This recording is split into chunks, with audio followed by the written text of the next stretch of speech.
पालघरच्या जिल्हाधिकारी कार्यालयात एक अनोळखी ईमेल आयडी वरून बॉम्ब ठेवल्याचा ईमेल जिल्हाधिकारी कार्यालयाला आला होता, ज्यानंतर एकच खळबळ उडाली। सुरक्षिततेच्या दृष्टिकोनातून जिल्हाधिकारी कार्यालयासह परिसरातील सर्व कार्यालये खाली करण्यात आली होती। घटनेची माहिती मिळताच पोलीस प्रशासनाकडून बॉम्ब स्क्वॉड आणि डॉग स्क्वॉडलाही पाचारण करण्यात आलं।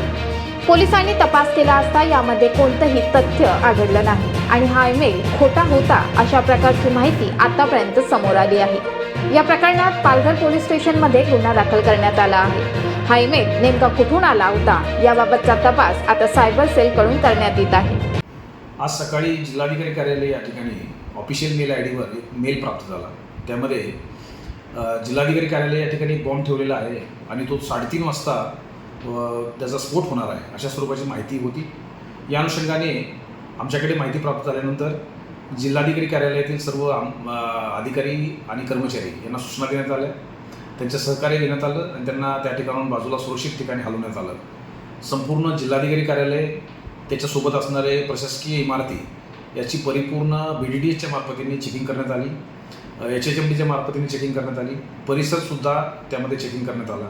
याच्यामध्ये कुठल्याही स्वरूपाचं तथ्य आढळलं नाही आणि हा कॉल खोटा होता किंवा हा मेल खोटा होता अशा स्वरूपाची माहिती आत्तापर्यंत समोर आलेली आहे। या बाबतीमध्ये पालघर पोलीस स्टेशनला गुन्हा दाखल करण्यात येत आहे।